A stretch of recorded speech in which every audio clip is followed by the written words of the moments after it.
masuk di subtema 4, pembelajaran 3 dan 4. Anak-anak di rumah bisa buka bukunya yaitu pada halaman 83. Nah, di subtema 4, pembelajaran 3 dan 4 ini, mata pelajaran yang kita pelajari itu sama. Ada 3.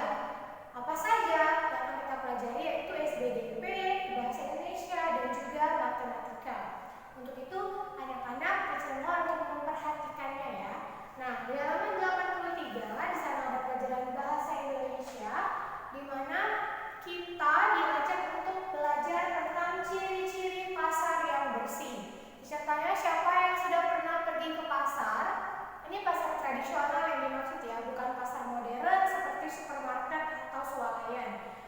Biasanya di pasar tradisional ini banyak sekali tempat yang kotor, tempat yang becek, tumpukan sampah yang berserakan, itu pasti sering sekali kita jumpai di pasar.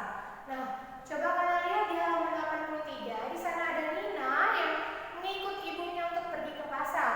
Di sana Nina berkata, "Pasar ini bersih dan nyaman ya, Bu?" Lalu ibunya menjawab, "Tentu saja, Nina. Kios pedagang ditata rapi, semua pedagang membuang sampah dengan tertib. Tidak ada sampah yang berserakan, lantai dalam pasar juga bersih dan tidak becek." Lalu Nina berkata lagi, "Tadinya Nina tidak mau ikut karena biasanya pasar kotor dan bau, Bu. Memang ada beberapa pasar yang kurang memperhatikan kebersihan. Sebaiknya kita menjaga kebersihan di pasar agar terasa nyaman ketika berbelanja." Nah, jadi ibunya Nina juga berkata kan, tidak semua pasar biasanya menjaga kebersihan. Tapi coba lihat pasar yang Nina datangi itu bersih sekali ya. Penjualnya menata jualannya dengan rapi, tidak ada kita temui becek atau sampah yang berserakan. Bagus sekali pasarnya ini karena bersih dan rapi. Oke, di sana ada percakapan Nina dan Ibu. Ada pertanyaan, tempat orang berjual beli itu apa? Ya, biasa kita temui orang yang berjual dan ada pembeli itu ialah pasar. Lalu berair dan berlumpur, apakah itu? Iya, benar sekali, berair dan berlumpur adalah becek. Lalu toko kecil tempat orang berjualan. Tokonya kecil, tempat orang berjualan. Biasanya di pasar banyak ada yang kecil-kecil. Nah, di sana kita bisa tahu artinya adalah kios. Kios pedagang ditata rapi, kata Ibu Nina. Ternyata arti dari kios adalah toko kecil tempat orang berjualan. Lalu, orang yang pekerjaannya menjual barang itu disebut dengan apa? Penjual atau pedagang. Dan kita disebut sebagai pembeli ya.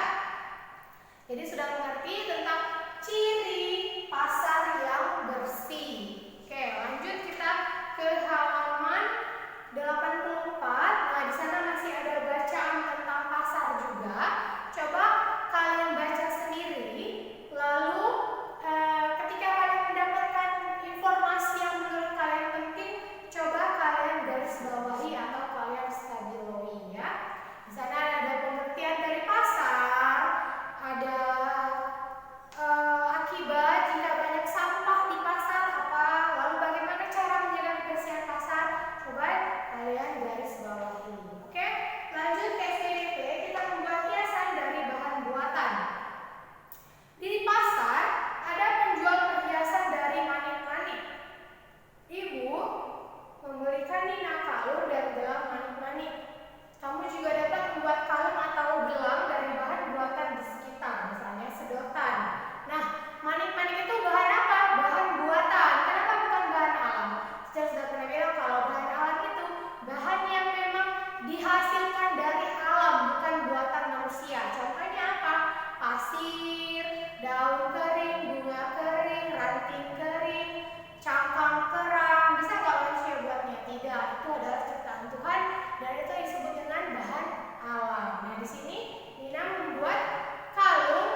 sana Nina pergi ke pusat perbelanjaan. Dia pergi ke toilet umum.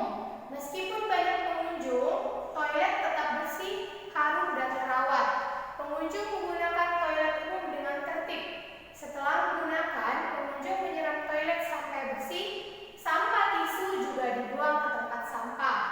Namun, ada pula toilet umum yang kotor. Penyebabnya karena pengunjung tidak menjaga kebersihan. Sampah tisu berceceran karena tempat sampah yang penuh. Toilet juga tidak disiram dengan benar sehingga menimbulkan bau. Semua pengunjung seharusnya menjaga kebersihan. Kebersihan toilet umum adalah tanggung jawab bersama. Nah, toilet umum itu biasanya kita